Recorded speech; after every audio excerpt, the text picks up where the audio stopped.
Hi, guys. Good evening, and welcome back once again to the EdWord. I'm your host, Eddie, and in tonight's video, I will be doing my episode review for the latest installment of the Hulu horror anthology series. Oof, that's a mouthful. Into the Dark. This episode that premiered last night was called Treehouse, and I just got done watching it, and wow, there is a lot to unpack here. What an episode.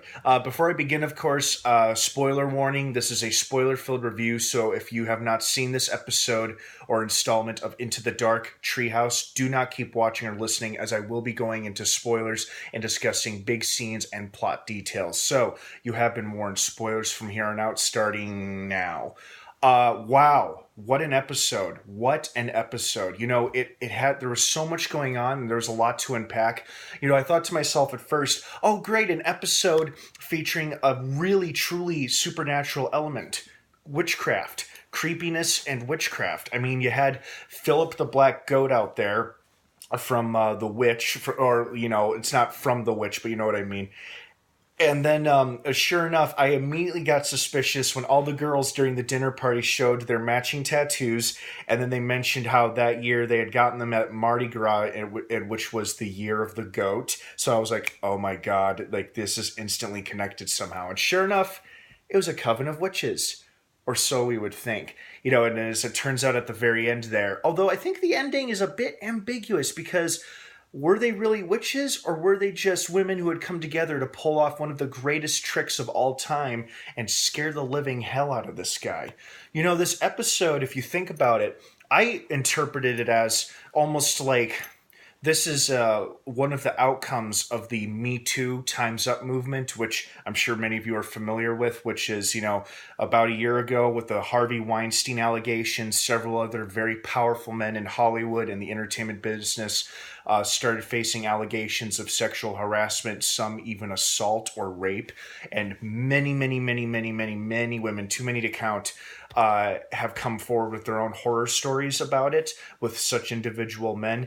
And this episode, I think, touched on that for a reason, because what I thought was so interesting is like this was a much darker, scarier version of A Christmas Carol, where a guy is tormented by the sins and the misdeeds of the past and is given one more chance to make good of himself and stop being such a bastard moving forward, because that's kind of how it ended. They basically said, we're giving you one shot, you and your sister are both okay, but we're giving you this one shot to redeem yourself or to cut out the crap. And I'm like, there's a lot of similarities here between A Christmas Carol, and I really like that aspect of it. And I thought it was interesting and smart that they used something which is still unfortunately quite relevant in today's age and society, which is sexual harassment and gender discrimination in the workplace. Obviously, this guy was a chef who was mistreating or harassing and sleeping with some of his female kitchen staff members, as the witches implied in this episode. And then he may have been the cause of a girl's suicide when he was a teenager. And then his own sister said that he raped one of her childhood friends in their beloved childhood treehouse. And as he said, there's two sides to every story, but the picture that we got of this guy, the picture that was painted, is that he had clearly done some very shady, vile things in the past. And, as much as you kind of wanted him to, escape and get out of the situation, the more crap they revealed and brought up about his past and his misdeeds, the more you're like, you know what? Never mind, this guy is getting exactly what he deserves. So it's like he's not even the hero of the story, and that's what made the story so interesting, is that at first he started off as our main central lead character, but after being shown what a prick he was, it's like, no, you don't want this guy to get away with it. You want him to be punished. And he was indeed punished in a way. I mean, he walked away literally without a scratch, but I'm sure he was mentally traumatized, but hopefully it makes him a better man in the long run. And I also really enjoyed Stephanie Beatrice's performance in this. A lot of us know her from the hit show Brooklyn Nine-Nine as Rosa Diaz. It was so funny and so interesting to see her play a less tough guy kind of role, a tough girl kind of role, and she's a lot more funny and flamboyant and a bit more of a smartass. And, she was also a great creepy witch as well. Everybody did a good job in this episode. It was just nice to see a side of an actress that we have never or normally have never really seen before. So I enjoyed that aspect of it as well. Overall, this was a great episode. The story actually had a pretty profound message. Change your ways, or someday life is going to bite you in the ass.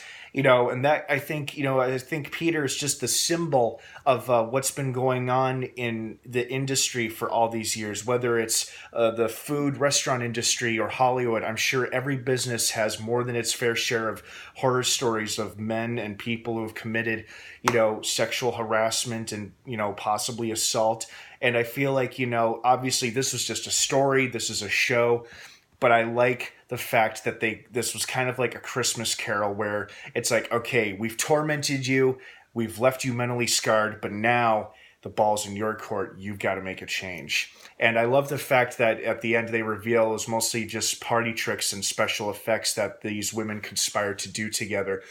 But the message still stands. The message still applies, I think. So overall, great episode. I really enjoyed it. I hope you guys enjoyed it as much as I did. What did you think of this episode? Did you like it? Did you love it? Did you hate it? Were you expecting more, expecting less? Please feel free to leave your thoughts, opinions, and your feedback down below in the comments section. You may disagree with one another, of course, and with me. That's fine. We're all entitled to our own opinions. Just please keep it civil and be respectful about it.